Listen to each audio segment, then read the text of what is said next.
How you feeling? Hey, what's going on? You ready for this? I think so. It's a Monday morning. It is Monday. Do you feel Mondays? I feel Mondays. I feel hard. Mondays, man. You know, I'm sure many of you out there feel the same way. You know, you got your weekend and then Mondays come and you always have things on the list, new things on the list. You always have things you have to take care of. And I don't know, just feel a little more tired on Monday, but we shouldn't because we feel rested from the weekend. I don't get it. I don't quite get it. It's so funny. I think also a little bit for me right now, what's happening is it is a flawless day outside. It is. And so I maybe shouldn't say this to my boss. However, I have no interest in being here today on such a beautiful day. I'm like, that is so funny. That is so funny. I would rather be outside right now. Yeah, so. for sure, man. But that's it's okay. cool, and the leaves are starting to change, and I get it, man. I get it. Yeah. It's a good one. But anyways, we are here. Authenticity, right? We're gonna make the most of it. Yeah, that's right. That's right. You just laying it out there. Yeah, just figured y'all should know. You should know. I'm just coming as I am this morning. Yeah, man. We've all had those days. Yeah, no doubt. But we started a new series, and that's exciting. And this one's especially kind of fun for you because it's connected to this book that you have written, and that's been a labor of love, I know. It's been a really cool thing because, you know, when you start to look at when I first started thinking through this and when I first started thinking through the subject matter and all that, I'm like, you know what? I feel like I just need to do this. You know, it's just one of those things. And now, all the way at the end of this, with all the editing and with all the, you know, the choices, I had you even and other people and our producer and everybody else trying to say, hey man, what should we call this thing? And we had all these ideas, and in the wind, sensing the nearness of God in the ordinary moments of life is where we came to. And I'm at this point thinking, how do we even get here? Yeah. And that's how you know that God is kind of just orchestrating and in it when you don't actually have every step of the way. I mean, I could go ahead and detail it, but it's like, yeah, man, I really felt strongly that people have lost this sense of God being intimately involved in their lives, drawing them to himself. And so for people who aren't believers, it's like, God is still trying to get your attention. Right. And I think that bringing that in and bringing Jesus subtly into each chapter is something that I hope that allows people to see that God is about you. You know what I mean? Yeah. And then people lose that. You know? Yeah, we do. The focus yesterday on like the wonder and just being in awe of God's intimate involvement in all of our things that we're experiencing is something that you're right. We have lost it. And there's times where us as believers have lost it. And then there's people who are not believers who have never had it. Yeah. And so I think it's a really important series, especially in a world where, and you kind of started off your sermon with this example, like in a world where it's become trendy to say like, I'm spiritual but not religious. Yeah, it has become trendy. Yeah, listen, a few years ago, I was online dating, right? That's how Phil and I met. Yeah. And biggest red flag to me, if somebody's account was like, I'm spiritual, I was like, nope, not for me. Funny. That's not going to work. Because you know what that means these days. Yeah, because I know what it means. I know that means like you're not actually somebody who's pursuing God. You're just pursuing more than what is here. Yeah. And following that sense that there's something bigger out there, but not actually deciding. And there's a lot of reasons people decide against, you know, Christianity.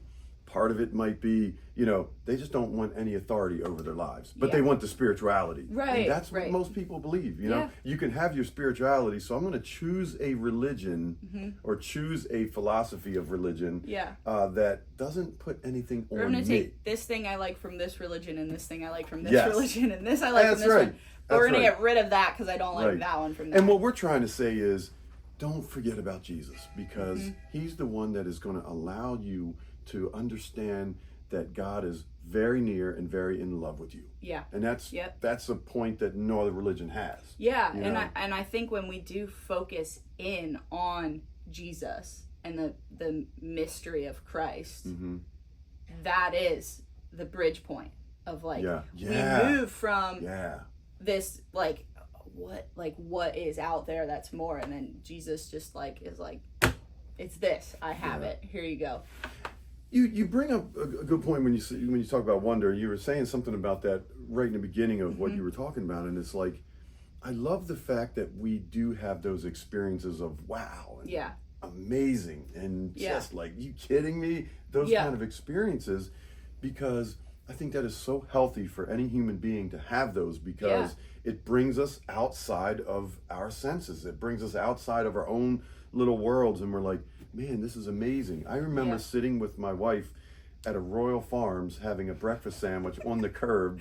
Okay. We're starting to talk about Royal Farms a little bit too much. But that's okay. She didn't believe me. They have the best scrapple and egg and tomato sandwiches. Okay. I know Kim loves some good scrapple too.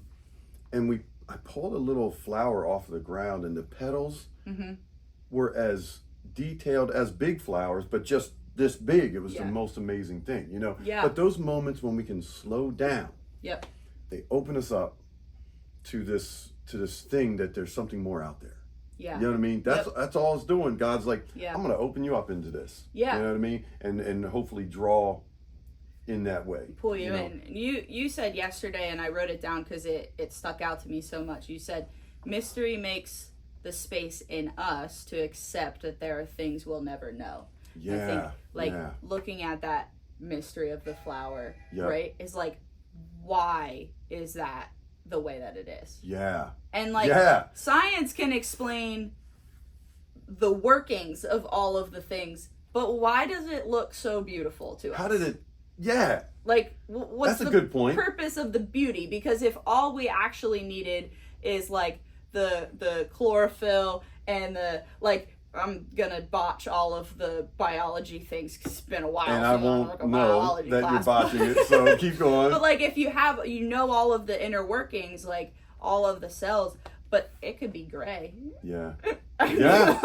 Like, honestly, we have all of the beauty around us. Like, why do we have beauty in the first place? If it was survival of the fittest, let's say, and that's all it was, beauty serves no purpose. You know what I mean? And things like that. But the mystery is always associated with the wonder, because it always brings us to like, man, how's this the case? But I love mysteries. I kind of love seeing things that are like, what was that? And when my son or somebody shows me a documentary, you got to watch this. And it's like, oh man, this is crazy. And a lot of the ones that he shows me, a mystery is solved. But it's still kind of cool. But it opens us up to the fact that we just don't. There is an answer. Mystery says there is an answer. I just don't know it. Right. And I can be okay with not having the complete answer, right? I think that's where we need to find ourselves. So we know that Jesus is the complete answer, but we don't know all of the inner workings of why he's the complete answer. And that's okay. So right now, the young adult group meets after church on Sundays, and we do a book club, and we're reading a book called The Pursuit of God, which is by Tozer. And it's a great book, man. It is a good one. So shameless plug. If you haven't read it, it's really good. We just finished chapter 1 yesterday.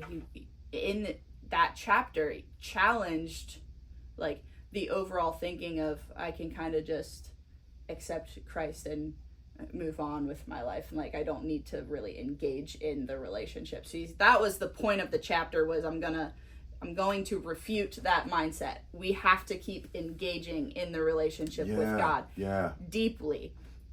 And he kind of warned and cautioned as we're doing that, not to get bogged down in like the pursuit of knowledge instead of the pursuit of God. It's easy to think like, well, I just need to know everything. That's a good point, man. We have that desire, I think, in us. Like, absolutely. I need to understand this.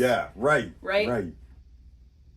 But what we need to understand is that we're not always going to understand all of the things. Oh my goodness. If you were to make a list of things that we could understand, and then make a list of the things that we will never be able to understand, Yeah. it would be an amazing list. Yeah. But we have to live with that. Yeah. And when Jesus is called the mystery, I mean, Paul calls him the mystery, this mystery of Christ. You know what I mean? We are well aware that there are things we don't know, and we have to accept, even if we don't know. Yeah. And that's part of what mystery does, opens us up to the fact that, you're not going to know everything, or else we'd be God, and we're not. Yeah. And so he allows us to he takes mystery and, again, points it to himself, because it's not that there's not an answer. Right. We just don't know. Yeah. But it points to somebody who knows all things. Who does know. You know what I mean? Yeah, because he created all of the answers. It makes me think of these two verses that you brought up yesterday. It was Psalm 19, 1-4, and then Isaiah 40, 26. The Isaiah one I think is really cool. It says, the verse that you reference says, "Look up into the heavens, who created all the stars? He brings them out like an army, one after another, calling each by its name because of his great power and incomparable strength. Not a single one is missing." Yeah. Isaiah 40, there's also a verse in Isaiah 40 that talks about how he sits above the circle of the earth, right? Something that is really cool to me when I read that is that when Isaiah was written, the earth was flat, according to everybody. That's funny. So there's something that happened in God's, revealing his word through Isaiah, where he said, I am sitting above the circle of the earth. And then years later, whoever it was that ended up excommunicated from the church, no less, was like, actually, probably. Yeah, I think you're right. I think you're right. Look at that. You got the history thing better than I do. But he said, actually, the earth is round. And but we can look back in scripture hundreds of years later beforehand and be like, oh yeah, we should have already known that. Yeah, we should. Really cool. Just here's scientists trying to answer all these questions, right? But little things in scripture point to the fact that God, it's been this way the whole time. I already knew that. Right. And when you look at, astronomy itself, or the hemisphere and all the, the atmosphere and all that kind of stuff, it's funny how God locks in on that. Yeah. With the Psalm verse that you mentioned, Psalm 19, 1-4, yep. And then the Isaiah 40, 26 that we mentioned yesterday. It's funny how God locks in on that and says, that is going to be one of my primary ways that I'm going to show people who I am. Yep. Nature, the sky, all that thing. And Romans 1 even talks about that. That's man, he just reveals himself. And I get it. When you look at the sky, the expanse, the stars, the colors, it's really amazing. I think that's why we get so drawn into. Have you seen those YouTube videos that are somebody zooming out, and then they just zoom out infinitely from a point on Earth, but then it just goes out into the sky, and then you're dude, it's crazy. And then somebody else might make one where they just zoom in super deeply on an object, and both directions, right? There's the world that's visible to us, which is normal, but when you get to the worlds that are invisible to us, that's why when I was mentioning yesterday that we drove through NASA one time, and I'm like, what do you know that I don't know? Yeah, man. But it opens up that really strange sense in us. Yeah. That's wow, God, you know all of this, and you are amazing, and that's how he draws us in. You know what I mean? So so this whole series is going to be, different ways. I'm not going to get to all 10 ways that are in the book, but it's going to be different ways that we experience things every day. Yeah. That God's I'm here. Yeah. And you need me. Yeah, and it's trying to grab our attention. I mean? Yeah, it's gonna be cool. It's kind of cool. It'll be a good series. Yeah, it's kind of cool. And congrats on finishing a book. That's a big deal. Just took a lot of my days off and wrote them out own time and just get it out there, man. So I'm excited for everybody to just share this with everybody. To have it as a tool. Yeah. I really do believe it's going to be a really good tool to give to friends and family that are hey, just read this, and it's real simple. Yeah. Understand where we're at. Kind of gives a worldview of our way of thinking of things, Yeah. Yeah. And we'll start with by this week, we're not going to lose our sense of wonder. Yeah, that's right. Like maybe every day this week. Slow down and wonder at something. Yes, just one thing a day. One thing, just say, wow, this is amazing. Yep, that's the goal. That's the challenge. That's a good challenge. One thing a day, just be in all of it. I like it. All right, cool. Got it. Have a good week. See you next week.